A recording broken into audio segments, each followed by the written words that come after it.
From the guy who ruined 2 franchises comes...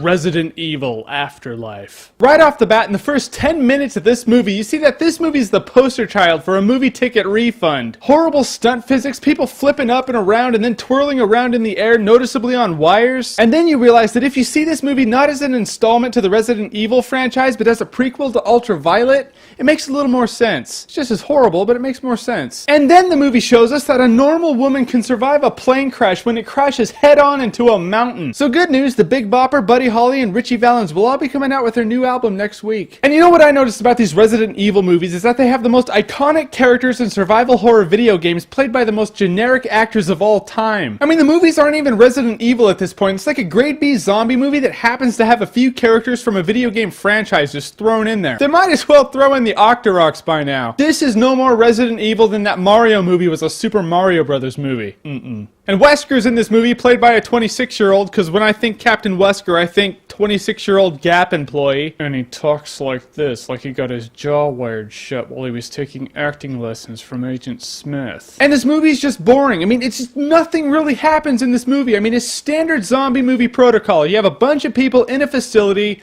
and they're trapped inside, and there are zombies outside, and then zombies get in, and then they need to get outside. But then you have shitty, impossible physics that would kill anybody in real life. Example, you have a bunch of people in an elevator and you have no power, but it's okay because you can just throw a bomb on the roof of the elevator, and when it detonates, it'll snap the cable and the elevator will free fall 20 stories and land safely in water. I mean, if the bomb doesn't turn your friends into hamburger, the sudden impact after the free fall will. But in this movie, they're all fine. Stupid. And this movie's plagued with moments that just turn into slow motion for no apparent reason, like in The Matrix Reloaded. It's almost like they do it just to draw out the runtime of this movie. Without the slow-mo shots, the movie'd probably be a solid hour long. And they boasted in the trailers that these are the same cameras that filmed Avatar, like that means something. And that's like me having a paintbrush and going, this is the same paintbrush that Boris Vallejo used. That means I can do what he does. I mean, like you're magically downloaded with the knowledge as to how to use it well. So if you want, you can film a film with James Cameron's cameras, but in the end, you're still the guy who brought us AVP. I mean, the characters are hollow, the plot is tired, the action is crap, with impossible physics and noticeably shitty wire tricks. I can sincerely say, Paul W.S. Anderson,